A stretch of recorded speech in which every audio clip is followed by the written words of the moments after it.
how many million, or hundreds, literally hundreds of thousands of people try to hack your site every day?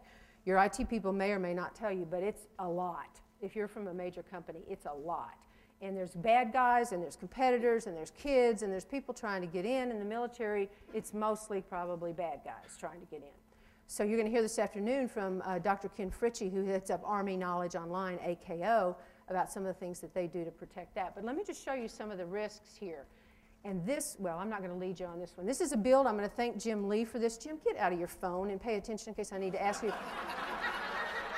Jeez, what if I need to ask you a question?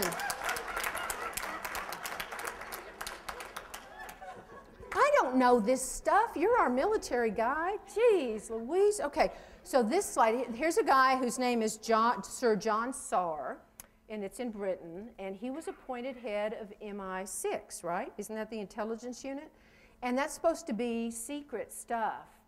But he went on vacation with his wife, and she put it on Facebook, and now everybody knew all about it.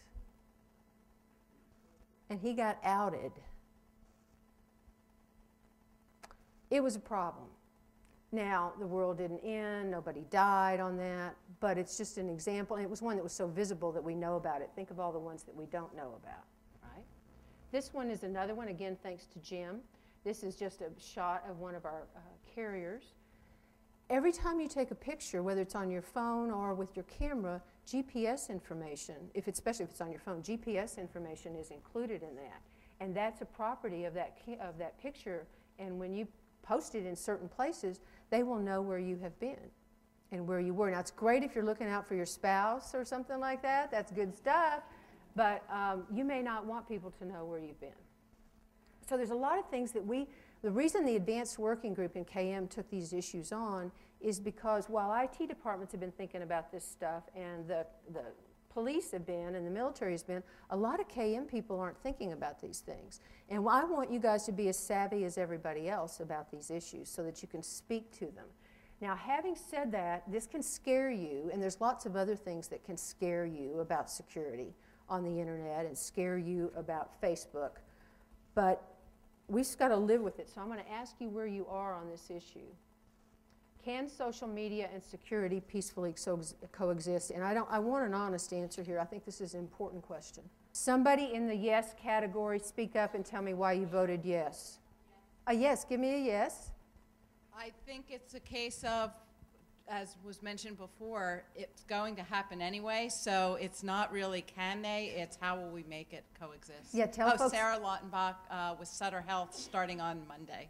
Excellent. Well, good job. The economy's picking up, isn't it? Yay. Yes. Jobs. Yes. Okay, as I got some no's up here, anybody want to talk to that? I think that's an important question. We got one back here. Yes, sir. I'm Nate Tripp with the Boeing Company. My problem with this question is the word peacefully. And so, I can't answer and say that they're going to peacefully exist. I think, there are many, I acknowledge that it's a reality and that we have to incorporate it, and I think it's worth our efforts to do so. However, I think there will always be a tension there. Mm-hmm. And that if we simply say, hey, it's just a fact of life, it's there, so let's just deal with it in a nonchalant sort of way, I think we could have problems. So I think we really need to be, really analyze this very closely and look and see, okay, how are we going to incorporate this so that we can maintain our security, present information in a disciplined way, but then also accommodate, this reality.